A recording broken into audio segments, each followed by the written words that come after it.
told you that a guy with no background in science or medicine, not even a college degree, has come up with what may be one of the most promising breakthroughs in cancer research in years?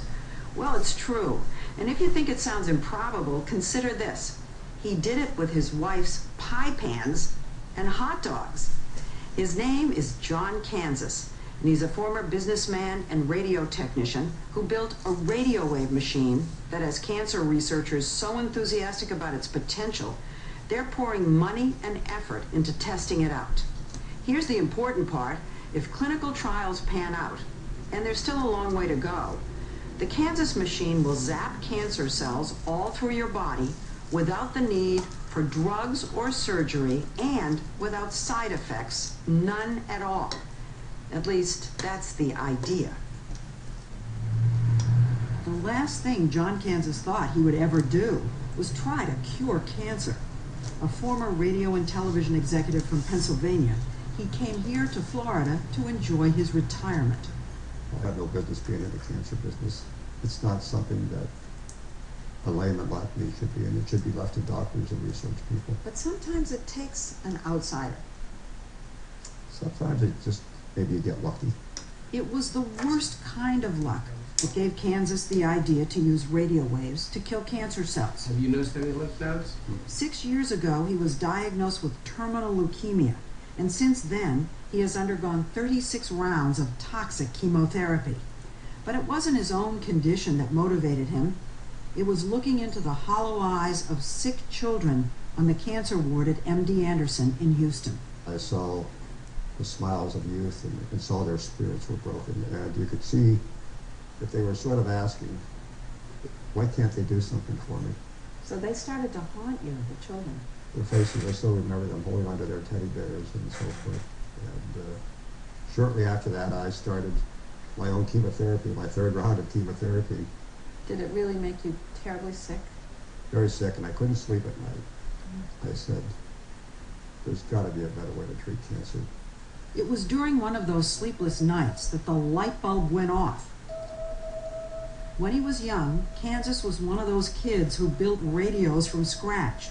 So he knew the hidden power of radio waves. Sick from chemo, he got out of bed, went to the kitchen, and started to build a radio wave machine. Started looking in the cupboard and I saw pie pans. I said, these are perfect. I can modify these. I'm laughing. I mean, it's unbelievable. It could be a comedy. His wife, Mary Ann, woke up that night to a lot of banging and clamoring. I was concerned, truthfully, that he lost it. Yeah. She felt sorry for me. I did. I had mentioned to him, honey, the doctors can't, find an answer to cancer. How can you think that you can? That's what we wanted to know. So we went to his garage to find out. This is it? This is the laboratory? This is the laboratory. Oh my gosh. Oh, look. This is one of his very first machines. And here's how it works. One box sends radio waves over to the other, creating enough energy to activate the gas in a fluorescent light. And I can see the radio waves. Turning the light on? Turning the light on. Then he put his hand in the field to show us that radio waves are harmless to humans. Now wait a sec. You put your hand in there. Yes. And nothing happened. Nothing happens. So right from the beginning, you're trying to show that radio waves could activate gas and not harm human anything else. Yes, exactly. That was it. Because you're looking for some kind of a treatment with no side effects. That's what that's what's in your head. No side effects. But how could he focus the radio waves to destroy cancer cells? That was the next $64,000 question. The answer would cost much more than that. He spent about $200,000 just to have this more advanced version of his machine built. He knew that metal heats up when it's exposed to high-powered radio waves. So what if a tumor was injected with some kind of metal and zapped with a focused beam of radio waves? Would the metal heat up and kill the cancer cells, but leave the area around them unharmed? He did his first test with hot dogs. And I'm going to inject it with some copper sulfate. And what you're trying to show that just where the copper sulfate is and nothing else, it will heat up. Right. And I'm going to take the probe right at the injection site. To show us the temperature. Kanzius placed the hot dog in his radio wave machine, and we watched to see if the temperature would rise in that one area where the metal solution was and nowhere else. And when I saw it start to go up, I said, Eureka, I've done it. And I said, God, I gotta shut this off and see whether it's still cold down below. So I shut it off, took my probe, went down here where it wasn't injected, and the temperature dropped back down. And I said, God, maybe you got something here. Kanzius thought he had found a way to attack cancer cells without the collateral damage caused by chemotherapy and radiation. Today, his invention is in the laboratories of two major research centers, the University of Pittsburgh and MD Anderson, where Dr. Stephen Curley, a liver cancer surgeon, is testing it. This technology may allow us to treat just about any kind of cancer you can imagine. You mean every cancer? Pancreas, leukemia, lymphoma, breast cancer, everything. Everything. I've got to tell you, in 20 years of research, this is the most exciting thing that I've encountered.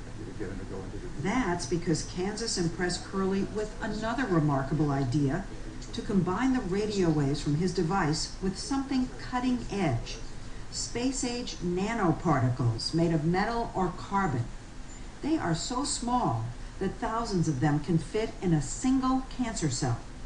Because they're metallic, Kanzius was hoping his radio waves would heat them up and kill the cancer. These nanoparticles work, then we truly have something huge here. Enter Rick Smalley, another cancer patient at MD Anderson, and the man who won the Nobel Prize for discovering nanoparticles made from carbon. As luck would have it, Dr. Stephen Curley was called in one day to examine Rick Smalley. Before leaving, he asked him for some of his nanoparticles. I proceeded to tell him what I wanted to do and that I thought they would heat. And he looked at me, it was sort of a studied, long look, and didn't say anything. And then he looked at me and said, it won't work. It won't work? It won't work. And he just laughed and said, well, look, I'll give you some, but don't be too disappointed. So Stephen Curley brought a vial of those precious nanoparticles to John Kanzius. There's trillions of them in there.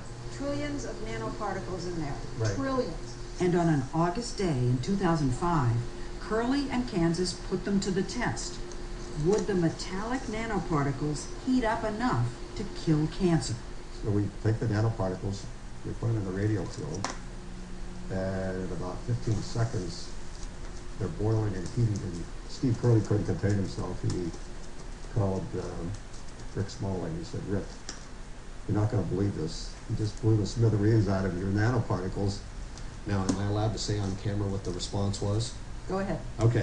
Well, this is my favorite ever quote by a Nobel Prize winner. The only thing that I got out of him after this pause was, holy Not long after that day, Rick Smalley died of lymphoma. Once a skeptic, he had become one of Kanzius's biggest supporters. He didn't expect it, but he embraced it to his deathbed. And he told Dr. Curley, this will change medicine forever. Don't stop, no matter what you do. And they haven't stopped. They have already shown that the Kanzius machine can heat nanoparticles and cook cancer to death in animals. Dr. Curley with rabbits, and in Pittsburgh, Dr. David Geller demonstrated to us how he used nanoparticles made from gold to kill liver cancer cells grown in rats. Oh, is that it? This is the cancer here. Now what we're going to do is inject the nanoparticles Directly into the tumor. directly into the tumor.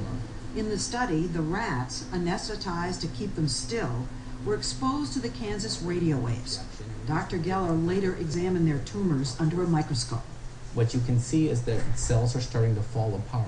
You see white spaces in between them. The body of the cell is shrinking. The cells are starting to die. And can you tell from this whether the area surrounding the tumor had any destruction? Grossly inspecting the animal, we did not see any damage to the surrounding tissues. So far, the Kanzius method has only been applied to solid, localized tumors. The ultimate goal is to treat cancer that has metastasized or spread to other parts of the body.